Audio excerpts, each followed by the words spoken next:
প্রিয় শ্রোতা বন্ধুরা, আজকে আমরা জানব কোরআনে বর্ণিত অলৌকিক উটের গল্প।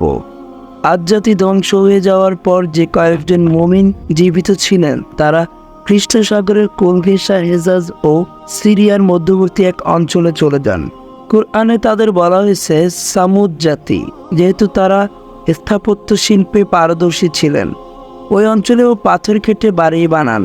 সময় গড়ায়, ছেলে সন্তান বড় হয়, জওয়ানেরা বুড়ো হয়। আল্লাহর আযাবের সাক্ষী মুমিনগণ একে একে ইন্তেকাল করেন।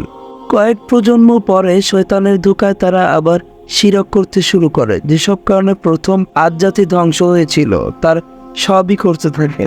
আল্লাহ তাআলা তাদের সতর্ক করার জন্য হযরত সালেহ আলাইহিস সালামকে পাঠান। তিনি বললেন, হে আমার জাতি, তোমরা আল্লাহর ইবাদত করো, তিনি ছাড়া তোমাদের আর কোনো ইলাহ নেই। তিনি আরো বলেন, তোমরা স্মরণ করো যখন আল্লাহ আদ জাতির পরে তোমাদেরকে তাদের স্থলাভিষিক্ত করেন এবং পৃথিবীতে এমনভাবে প্রতিষ্ঠিত করেছেন যে তোমরা সমতল ভূমিতে প্রাসাদ ও পাহাড় খোদাই করে বাড়ি নির্মাণ করেছ। সুতরাং তোমরা আল্লাহর অনুগ্রহ স্মরণ করো এবং পৃথিবীতে ফাসাদ সৃষ্টি করে বেরিও না। কিছু মানুষ তার দাওয়াত শুনে মূর্তি পূজা ছেড়ে দিলেন, এক আল্লাহকে বিশ্বাস আনলেন।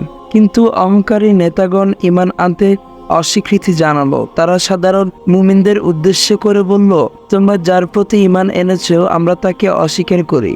সূরা আরাফ আয়াত ৭৩, ৭৪ ও ৭৬। হযরত সালেহ আলাইহিস সালাম নিরন্তর দাওয়াতি কাজ চালিয়ে যেতে লাগলেন।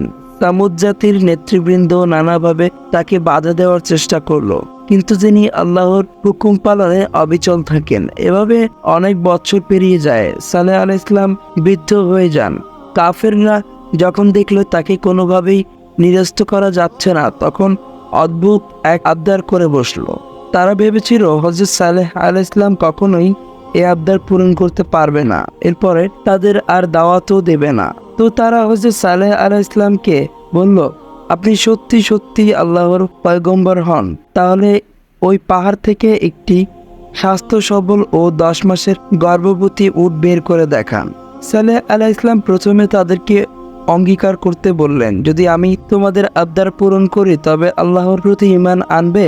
তারা সবাই অঙ্গীকার করলো। এরপর সালেহ আলাইহিস সালাম আল্লাহর কাছে দোয়া করলেন, মালিক, আপনার জন্য কোনো কিছুই কঠিন নয়, আপনি তাদের আবদার পূরণ করে দিন। এমন সময় বিকট শব্দের পাথর ভেঙে তারা যেমন দাবি করেছিল ঠিক তেমন একটি উট বের হয়ে আসলো। এই বিস্ময়কর মুজিজা দেখে তৎক্ষণাৎ সবাই ঈমান আনতে যাচ্ছিল, কিন্তু ঠিক তখনই তাদের নেতৃবৃন্দ এসে বাধা দেয়। অল্প কয়েকজনই শুধু তাদের কথা অগ্রাহ্য করে ঈমান আনে। সালেহ আলাইহিস সালাম বললেন, এটি আল্লাহর উট, তোমাদের জন্য আল্লাহর নিদর্শন। এটি একদিন পর পর পানি পান করবে। উটটি এত বেশি পানি পান করত যে অন্য প্রাণী খাবারের জন্য কোনো পানি থাকতো না। মূলত এটাও ছিল আল্লাহর আযাব। অবশেষে তারা উটটিকে হত্যা করার সিদ্ধান্ত নেয়। শাহ ওয়ালিউল্লাহ দেহলভী রহমতুল্লাহ আলাই বলেন, মানুষ যে পাপ কাজ করে আলমে মালাকুতে সেই পাপ কাজটা কোনো পশুর আকৃতি ধারণ করে থাকে। সামুদ জাতির পাপ কাজ এতই বেড়ে গেছিল সেটা বিশাল মাদি উটের রূপ লাভ করে। তারা যখন উটটিকে হত্যা করে তখন পাপ কাজ আল্লাহর আযাব হয়ে ছড়িয়ে পড়ে। তারা যখন উটটিকে হত্যা করে হযরত সালেহ আলাইহিস সালাম অশ্রুভরা চোখে তার জাতিকে বললেন, হে দুর্ভাগা জাতি, তোমরা কি ধৈর্য ধরতে পারলে না?